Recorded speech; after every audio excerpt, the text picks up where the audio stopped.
à tous, je suis Florian Verlaine, consultant Amaltia et vous écoutez Avenir à domicile, le podcast d'Amaltia qui met en lumière les acteurs du service à la personne. Des histoires inspirantes et des solutions innovantes pour un meilleur accompagnement à domicile. Aujourd'hui, nous allons parler de Care Management et nous recevons Bénédicte Biron d'Albert et Clotilde qui facilite depuis 4 ans toutes les démarches auxquelles sont confrontés les proches aidants. Bonjour Bénédicte. Bonjour Florian. Merci d'avoir accepté notre invitation. Merci pour cette invitation. Je suis ravie d'être là aujourd'hui avec toi et de parler care management, le sujet de proche aidance. C'est ce qui m'anime, donc je suis ravie. Génial. Justement, est-ce que tu pouvais te présenter ? Bien sûr. Alors, je m'appelle Bénédicte Biron. J'ai 31 ans. Je suis maman. Je suis vendéenne. Et donc, je suis cofondatrice de la société Albert et Clotilde, que j'ai créée donc avec 2 spécialistes du maintien à domicile, plutôt par le prisme de la logistique médicale, Gilles et Stéphane donc. Et voilà, depuis quelques années, on trouvait qu'on n'allait pas assez loin dans notre mission et on a été sensible aux histoires personnelles des aidants. On a nous-mêmes été confrontés, on a été aidants et on s'est rendu compte que, il y a une population en France avec des besoins énormes et on a voulu les aider, les accompagner et plus que des produits, c'était surtout des conseils et des services que les aidants avaient besoin. Donc, c'est sur ce constat-là qu'on a créé Albert et Clotilde pour aider, soulager les proches aidants et les accompagner dans toutes les problématiques liées à la dépendance à domicile, sans jamais perdre de vue, bien sûr, le bien-être des personnes en perte d'autonomie. Et donc, on a créé Albert et Clotilde. Donc, c'est un réseau avec des agences de proximité. D'accord. Et ces agences de proximité délivrent des conseils, des prestations de services assez innovantes puisque c'est basé sur le care management. Et combien d'agences ? Aujourd'hui, nous avons 4 agences sur Rennes, Saint-Malo, Tours et La Rochelle. Donc, vraiment un jeune réseau. On est vraiment dans la construction, on co-construit avec nos affiliés. Il y a plein de choses à mettre en place. En tout cas, on est ravis d'avoir nos premières agences avec nous. D'accord. Et donc justement, en préparant cette émission, ça m'a fait penser à une histoire d'un ami qui a été confronté à la perte d'autonomie de sa maman, qui a connu la perte de son père et qui, du jour au lendemain, s'est retrouvé dans cette situation un peu catastrophique d'organiser toute la myriade de prestataires et il ne savait pas par quoi commencer déjà, où se renseigner, mettre en place les aides. Et une fois qu'il a commencé à mettre en place ces aides, il y avait le côté suivi, gérer les absences, gérer les remplacements. Et en fait, il faut gérer aussi sa famille. Ouais, c'est le quotidien de 11 millions de personnes en France. Les aidants, déjà, c'est très souvent, quand on devient aidant, c'est soudain. On n'est pas préparé, ça nous arrive comme ça. On a un proche qui perd son autonomie, que ça soit lié à l'âge. Donc ça, c'est un peu plus... on peut avoir des prémices, mais c'est un peu moins soudain, mais c'est toujours aussi compliqué. Après, on peut avoir une perte d'autonomie liée à un accident. Donc là, c'est très soudain. C'est pas forcément les personnes âgées. Exactement. Et donc, et quand ça arrive, oui, c'est ça. On va voir qui. Est-ce qu'il y a des solutions ? Il y en a tellement, ok, mais qu'est-ce qui est adapté ? Il y a de l'affect parce qu'on est sur des situations qui touchent, c'est délicat. Et voilà, et comment on s'organise ? Je crois qu'en moyenne, les aidants habitent à environ 230 km de la personne aidée. Ouais. Donc, il y a aussi cette notion de on est loin. Je prends l'exemple de mamie qui habite au Sables d'Olonne et puis son fils aîné habite à Strasbourg et puis sa fille sur l'île de la Réunion. Concrètement, le fonctionnement, comment on met tout en place chez mamie ou chez maman au Sables d'Olonne alors qu'on est loin. Donc, ouais, il y a... Et c'est une tendance de vivre de plus en plus loin de ses parents. Oui, Les gens déménagent. Oui, et puis oui, c'est la vie, chacun a sa vie, sauf que quand on est dans des situations comme ça, c'est clair que l'entourage doit s'organiser. Alors, il y en a qui le font totalement naturellement, et des fois, c'est plus simple quand on habite à proximité, mais c'est pas toujours le cas. Des fois, il y a aussi des fratries, l'entourage peut être nombreux, et qui est le plus à même de prendre des décisions. Ça peut vraiment créer des conflits aussi interfamiliaux. Ouais. Dans la famille, et donc ouais, c'est des sujets sensibles, alors que des solutions, il y a plein de solutions, il y a plein d'intervenants, il y a plein d'associations qui existent, qui font un boulot Justement, est-ce que dingue. tu peux expliquer ce que c'est le rôle d'un care manager?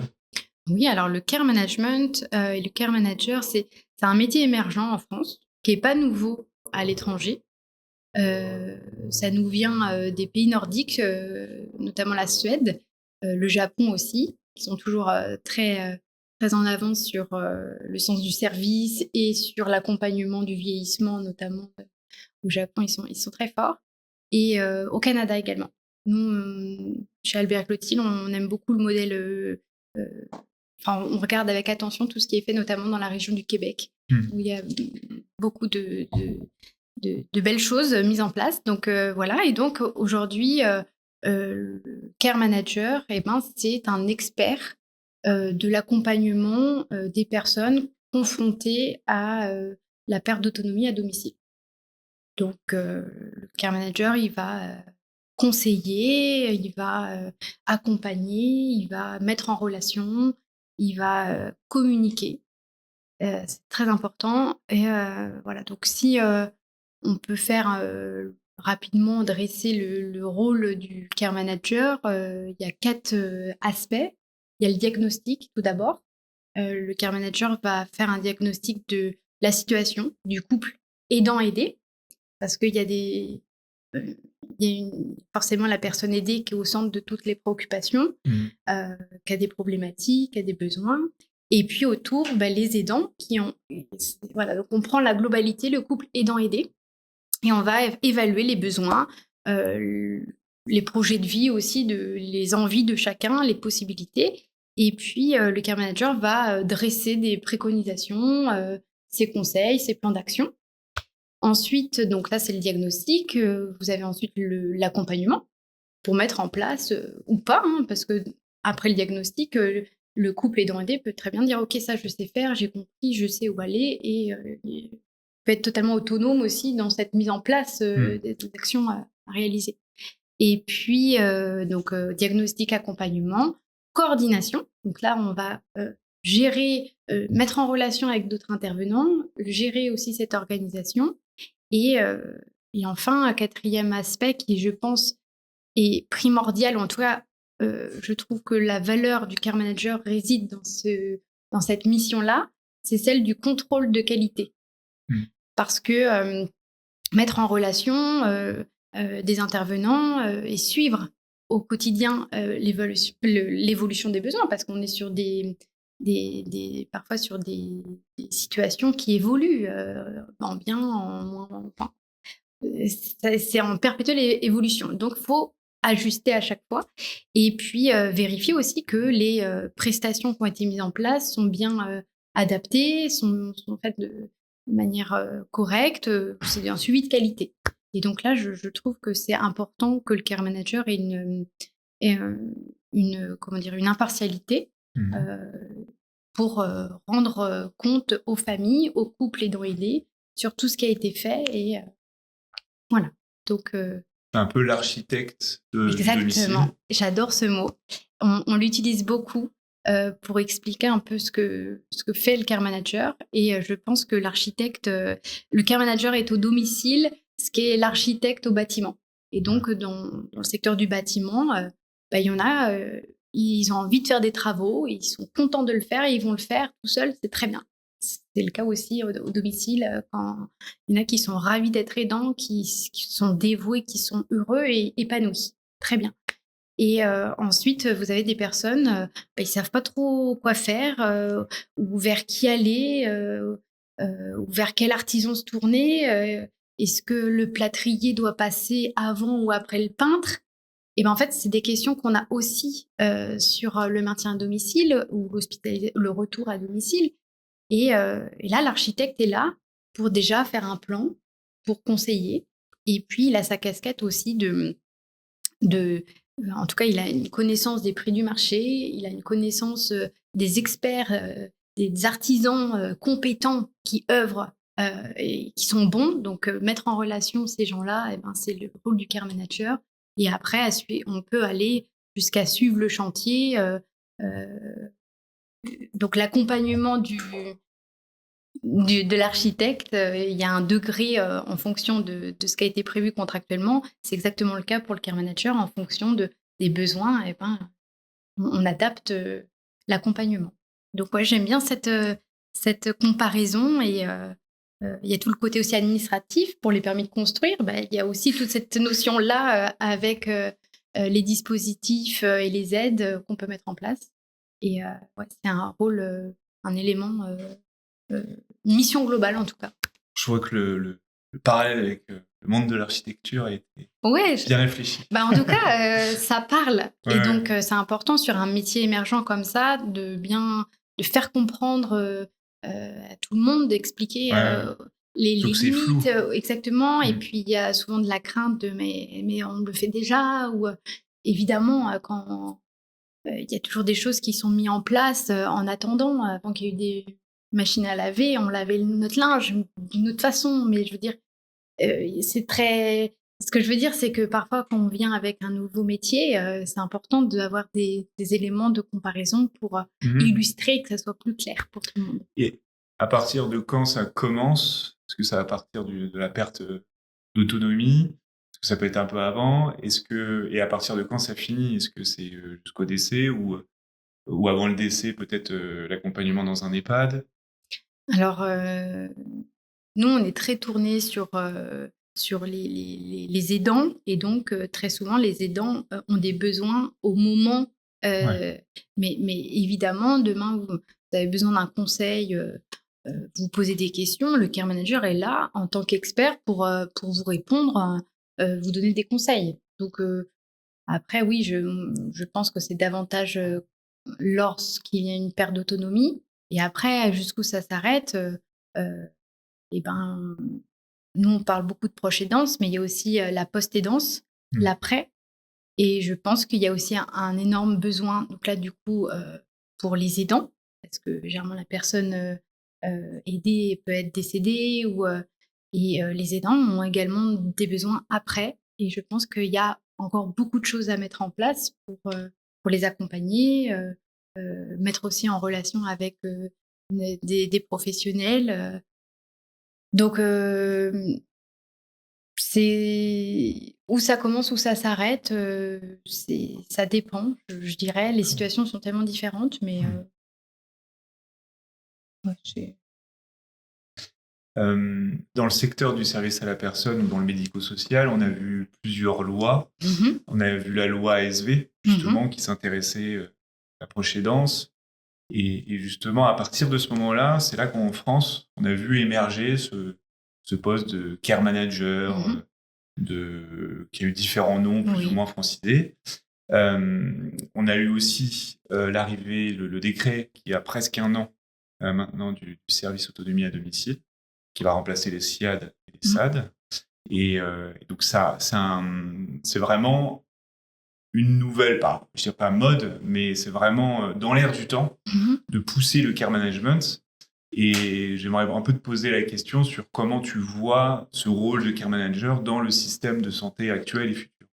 Alors je suis ravie de voir que les termes d'aidant et que des lois et qu'on commence à en parler. Et voilà, il y a des choses qui sont mises en place pour ça. Donc, je me réjouis toujours.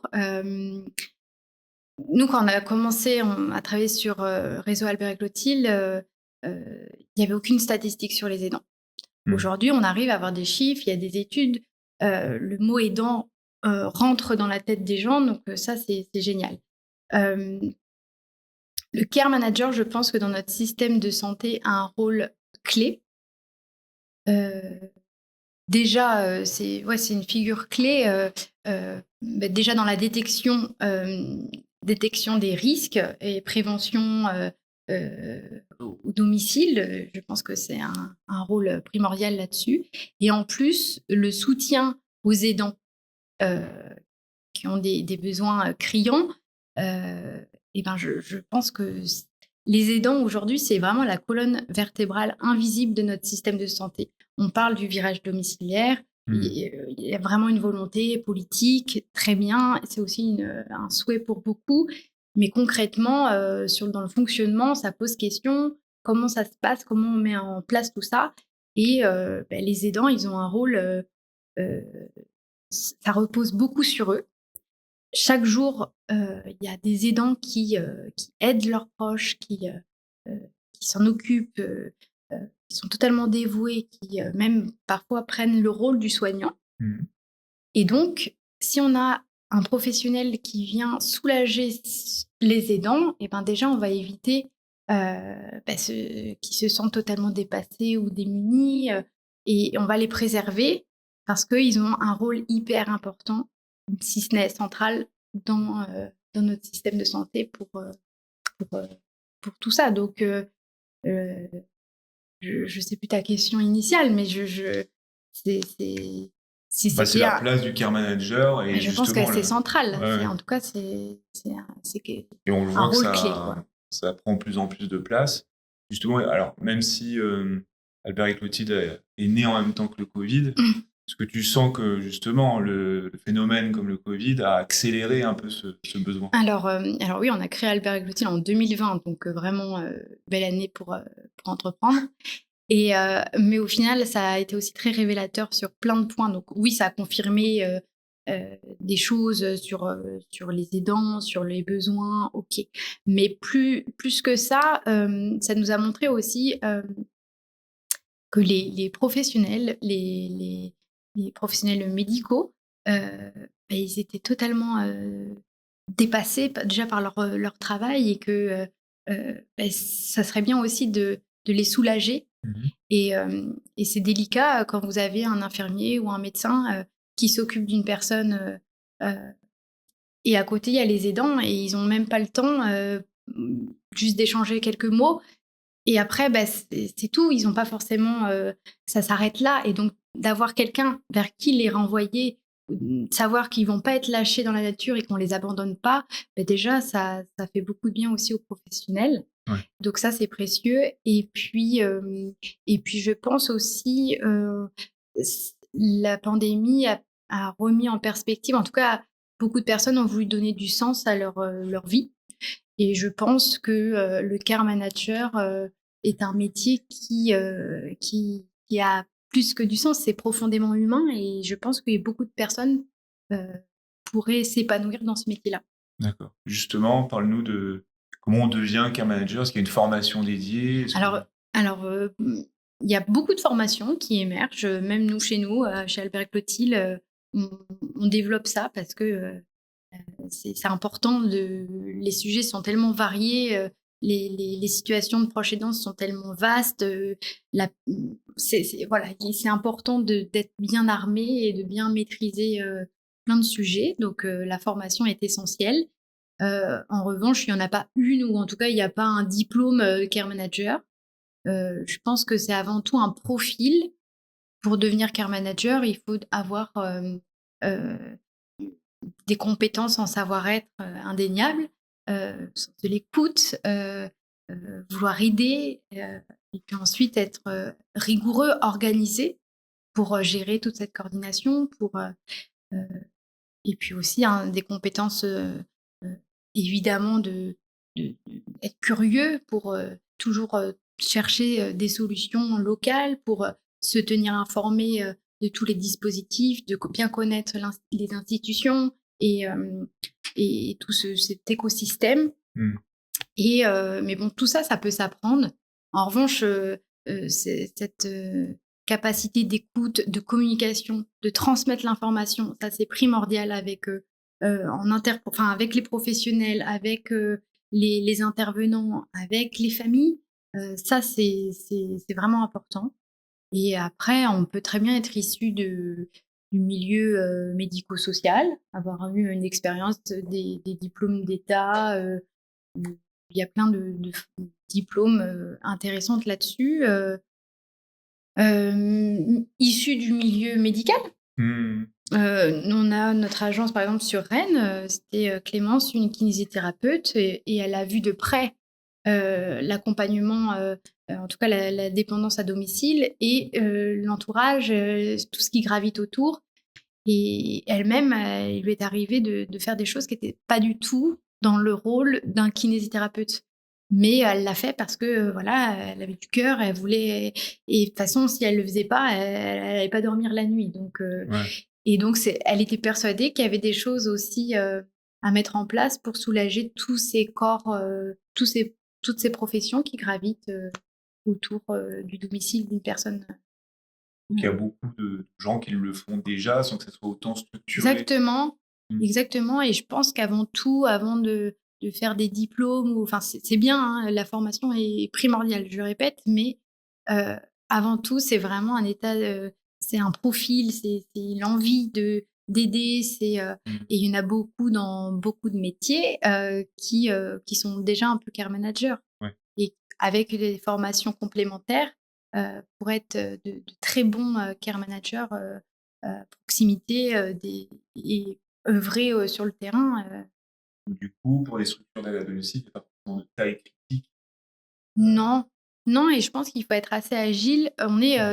C'est les débuts, donc il faut être euh, assez agile, une structure légère, commencer déjà avec quelqu'un qui a l'envie et qui, euh, voilà, et après, euh, ça, dès que le besoin va augmenter, et ben là, peut-être structurer, mettre en place, mais euh, je pense que c'est mieux de le faire comme ça.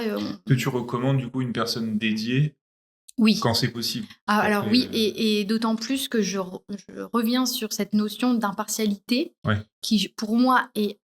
Mais on ne peut pas être jugé parti, donc une personne qui est dédiée et aussi détachée. Externe presque. Ouais, ouais. Ouais. Je pense, parce que c'est délicat après. Je vois mal des personnes euh, dans le suivi de qualité ou faire des remarques. C'est délicat quand on est dans une posture. Voilà. Mais après, c'est ma vision du care Ouais, ouais. management. Il y a les problématiques aussi terrain, de l'obligation de faire un minimum de coordination. Bien sûr. Et puis une réalité aussi Ouais. économique, parce que ces Et en plus, prestations, comment on les finance? Parce que aujourd'hui, c'est financé par les familles, par le couple aidant aidé. directement, pas Oui. d'aide. Alors, on se réjouit parce que depuis peu, on peut faire bénéficier euh, les, les prestations de care management rentrent dans les services à la personne, et on peut bénéficier du crédit d'impôt, D'accord. ce qui n'était pas le cas il y a quelques temps. Mais il y a encore beaucoup de choses, je pense, à travailler là-dessus. Avec le département, il n'y a pas d'aide encore. Je pense qu'on pourrait aussi être beaucoup plus innovant dans les moyens de financement, peut-être voir aussi avec des mutuelles. Je pense qu'il y a vraiment quelque chose à faire pour que toutes les familles touchées par la dépendance peuvent être amenées à avoir des prestations de qualité et être accompagnées.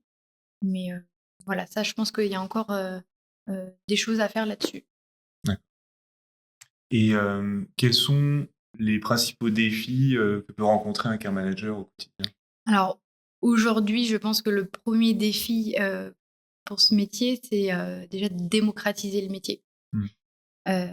Déjà vis-à-vis des intervenants en place, de bien faire comprendre le métier, le rôle du care manager, euh, bien faire comprendre que le care manager n'est pas un censeur, mais un facilitateur. Facilitateur, ouais, c'est mieux, avec une syllabe en plus. Et voilà, donc vraiment bien expliquer à tous les acteurs du domicile le rôle, et puis comment on peut travailler aussi, comment concrètement le fonctionnement. Et donc là, on voit après facilement les synergies et tout le monde est gagnant, mais il faut communiquer et bien expliquer ça. Et puis après, démocratiser aussi, je pense, vis-à-vis du grand public. Mmh. Expliquer que c'est pas une prestation en plus qu'on vient rajouter, un intermédiaire en plus, une facture en plus, Un mais travail. que ça peut être vraiment fait d'une manière intelligente. Ça peut même permettre de faire des économies, de mettre en place des solutions vraiment adaptées. Et Mmh. donc, ouais, il y a un gros défi là-dessus de Pédagogie un peu. visibilité, oui, de pédagogie et de Ouais. notoriété. Après, puis le deuxième, je dirais, deuxième défi, le financement. Ouais. Trouver des solutions, voilà. Mais déjà démocratiser et bien faire comprendre le rôle du care manager. Parce que là, les clients que tu as sont prêts à payer, les usagers sont prêts à payer. Alors oui, parce que le besoin, quand on a un besoin Ouais. et que, on répond à un besoin, un go, mais forcément, quand on ne peut pas, quand on n'a pas le budget, c'est au Ouais. détriment. Donc après il y a aussi des solutions, il y a d'autres solutions, qui peut être mis en place, mais qui sont saturées parce que la demande est énorme. Donc heu, je pense qu'on peut, il y a du travail, il y a de quoi faire et voilà. Plus on est nombreux pour œuvrer, mieux c'est pour tout le monde. OK. Et est-ce que tu pourrais partager avec nous une histoire, heu, une anecdote qui a pu rencontrer un care manager, Voilà, il y en a plein? oui, c'est ça, Ouais. c'est que chaque, histoire ou chaque, client rencontré, c'est des anecdotes. Enfin, on travaille avec de l'humain, heu, en tout cas, à chaque fois, ce qui est agréable pour nos care managers, parce que moi, c'est pas mon métier, mais nos agences et nos équipes de care managers, à chaque fois qu'ils expliquent ce qu'ils font, il y a un retour, heu, hyper favorable. Les gens Mmh. sont donc c'est plutôt, agréable de travailler dans ces conditions, de voir qu'il y a un besoin et qu'on répond à un vrai besoin. Mmh. Donc ça aussi, ils sont toujours ravis et quand ça fonctionne ou quand juste, de communiquer, d'expliquer aux familles: «OK, voilà ce qui existe, ce qui peut être mis en place. Ah OK, en fait, c'est la montagne n'est pas si, haute à gravir. En fait, il y a des solutions». Enfin, le ce retour ou des fois juste un conseil, heu, un mot, ça peut, la communication peut vraiment aussi, apaiser Mmh. et heu et les familles entières. Donc ça, c'est hyper agréable. Enfin, je trouve ça génial. Comme tu disais, il y a un problème de connaissance de ce métier, Mmh, surtout quand il est dédié comme le tien. oui. Justement, comment les gens arrivent à toi s'ils savent pas Et que ça ben, existe? c'est pour ça qu'il y a un travail, de visibilité, de notoriété, mais je pense que c'est aussi travailler de concert, avec les professionnels, Ouais. avec, et surtout bien s'ancrer au niveau, territoire, dans les territoires, Ouais. heu, être vraiment, se faire connaître et montrer qu'on existe, D'accord, ouais. et être vraiment quelqu'un de proximité, quoi. Créer un réseau avec les structures, les professionnels de Ah santé, mais c'est primordial, mmh. c'est l'écosystème, c'est déjà, oui, quand on est un care manager, c'est important de se positionner, d'aller voir tout le monde, pas pour parler de soi, mais déjà et bien comprendre le rôle de chacun. C'est Mmh. quoi ton expertise? C'est quoi où tu es bon c'est quoi? Qu'est-ce que tu sais faire? Qu'est-ce que tu fais et comment je peux être utile? Mmh. C'est quoi tes problématiques? Parce que des fois, il y a des intervenants, des professionnels qui ont aussi des besoins, qui peuvent être résolus parce qu'on travaille comme ça en synergie, et en ouais, c'est du bon sens et c'est de la communication et on a tous, la même vision, la même volonté, donc travaillons ensemble et ouais, on est pour le bien-être, des familles, quoi. Et comment tu arrives à bien communiquer avec le cercle de soins? Tu fais partie du cercle de soins, Oui, est-ce que tu le ben ça coordonnes? ça c'est de l'humain. Mmh. Donc il y a pas de recette miracle. Des fois, il y a un feeling qui passe et parfois ça ne matche pas. Donc des fois, il y a des personnes qui veulent pas comprendre ou et puis au contraire, il y en a qui sont séduits, et ça et on teste, et puis ça fonctionne et voilà donc je c'est de l'humain donc D'accord. c'est Parce qu'après la important. donnée de santé, par exemple. Ah oui, Enfin, les informations d'accord. de manière Je vois ce générale. que Parce qu'il y a l'information où il y a beaucoup de communication, ça j'ai compris. Mais après, quand il faut rentrer un peu plus dans le détail, là, ça devient... parce que Oui, c'est pas professionnel, vous n'êtes pas professionnel de non. santé. Non, et donc il y a toute cette Ouais. déontologie à avoir. Ouais. Et certains professionnels ne souhaitent pas, et d'ailleurs, ils parlent avec leurs patients. Et là, il faut être agile là aussi. Il faut savoir les besoins de l'aidant, des aidants et de l'aider. Si il n'y a pas de problème, il y a la communication, OK, le médecin s'en occupe avec le patient et il n'y a pas de problème, pas besoin d'être au courant de tout. Par contre, si ça pose problème, si par exemple, le care manager se rend compte en allant au domicile que, l'échange pour l'incontinence, le protocole n'est pas du tout respecté. Ça peut être aussi un donneur, une information importante.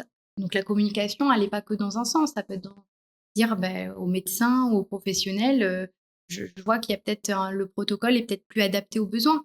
Donc, et c'est peut-être par ce biais-là qu'on instaure aussi une confiance et que les professionnels vont dire bon, il a l'air de maîtriser son sujet et c'est pas bête ce qu'il dit. Et ok, peut-être que l'information, je peux aussi, voilà, il faut être agile. Ouais. C'est une qualité, je pense, de ce métier. Et après, comment vous échangez les informations? Chacun a un peu son logiciel. On sait les médecins, alors de moins en moins, mais l'informatique, ils n'ont pas le temps, ils n'ont pas l'envie de mettre des informations dans un endroit. Comment vous faites pour... c'est que à l'oral, Alors non, il y a des comptes rendus écrits, mais là, qu'est-ce qu'on met dans les comptes rendus écrits? S'il y a des données sensibles, voilà. Donc là aussi, c'est intéressant à chaque fois d'analyser, d'adapter les outils. Et donc c'est pour ça que là aussi, il faut savoir avec les personnes qu'on a en face de soi, il faut adapter. Et donc c'est un jeu d'équilibriste pour le care manager, mais après il y a des informations euh, anodines, mais qui sont tout aussi importantes quand on est à l'autre bout de la France et qu'on dépend de quelqu'un. Et ben ça rassure de savoir qu'il y a des petites informations. Mais il y a pas, oui, il y a des comptes rendus écrits par mail envoyés à tous les aidants. Donc là aussi, on met en place au départ qui sont les aidants, qui doivent avoir les informations, qui est l'interlocuteur privilégié, parce que parfois il y en a qui sont vous allez avoir des fratries, il y en a un qui est à la retraite alors que les autres non, et donc il y en a un qui est plus à même, qui a plus de temps pour être l'interlocuteur. En revanche, tout le monde a envie d'avoir la même information. Donc voilà, tout ça, c'est aussi lors du diagnostic et de l'évaluation des besoins que le care manager fait le point sur comment vous voulez avoir quelles informations, comment vous voulez qu'on communique. Et donc c'est de l'ultra, en fait, on personnalise tout ça et on met les bons outils pour les bonnes personnes. Enfin, on adapte, quoi. D'accord. Parce que je me dis, il y a le Ségur du numérique, avec, je ne sais pas si dossier usager informatisé, ça te parle. Voilà, avec créer un cercle de soins, avec des liens informatiques entre tous les logiciels de ce cercle de soins pour que ça puisse se parler. Vu que vous n'êtes pas professionnel de santé, votre logiciel n'a pas à se mettre en conformité, donc à rentrer dans ce cercle de soins. Et on ne transmet pas ce genre d'informations. Ouais, mais limite, ça aurait été l'idéal que vous puissiez avoir les Peut-être. informations. Après, en termes de sécurité des données, des fois, c'est bien aussi de ne pas avoir les œufs dans le même panier. D'accord. À voir. À voir. Je n'ai pas de... pas de réponse, mais... C'est être sûr de ne pas manquer certaines données qui pourraient faciliter aussi votre travail. Oui, bien sûr, mais après, les données, c'est pas des retranscriptions. Enfin, je veux dire, quand on est sur le terrain, et c'est là aussi notre stratégie d'avoir des agences de proximité, les informations, c'est comme ça qu'on peut avoir même plus d'informations en étant sur le terrain que de lire des comptes rendus. C'est pas incompatible, hein, plus on a d'informations, c'est intéressant. Après, il faut savoir pourquoi on a ces informations, pour quel but. Pas rester sur la donnée uniquement, mais avoir une vision globale de la personne âgée, finalement. Voilà. Et après, les care managers, ce ne sont pas des médecins ni des professionnels de santé.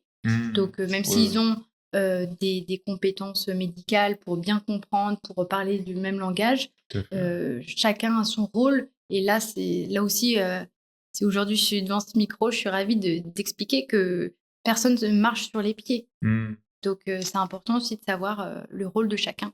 Oui, Parce c'est qu'on complémentaire. Voilà. Très bien. Et peut-être un mot pour la fin sur qu'est-ce qu'il faudrait pour que ce métier se développe, du lobbying, des aides, tu en parlais tout à l'heure. Oui, déjà, une bonne compréhension de nos métiers par nos politiques. Mmh. Oui, c'est sûr, aller encore peut-être avoir plus d'aide, surtout pour les aidants, parce que, c'est ça qui est important, s'ils lâchent, je pense que le système, il va pas tenir longtemps. Donc et puis, oui, il y a tellement de choses à faire après, plus on est nombreux à œuvrer, je pense que Ouais, c'est très bien. beaucoup de besoins, donc Ouais, il y a de quoi on faire. sent que c'est récent, ça se structure. Exactement, Mmh. soyons aussi, dans l'action, mais avant de figer ou de se de rentrer dans des investissements ou de structurer trop rapidement, Ouais. je pense que c'est bien aussi de rester sur du bon sens et d'analyser et de coller vraiment aux besoins. Moi, je reviens souvent aux besoins des clients. C'est quoi le vrai besoin? Et plutôt qu'essayer de rentrer dans des de forcer pour rentrer comment dire, dans un puzzle où, Ouais. voilà, c'est toujours revenir aux besoins de l'utilisateur, des clients, des bénéficiaires et heu et là, coller au plus proche de leurs besoins. Très bien. Merci Bénédicte. Merci à toi, c'est un plaisir. Très, très agréable comme échange. Merci à tous d'avoir suivi ce podcast. Merci à Jean-Luc pour le montage. Merci à Anaïs Pancam pour son aide. Et à bientôt pour un prochain podcast Avenir à domicile.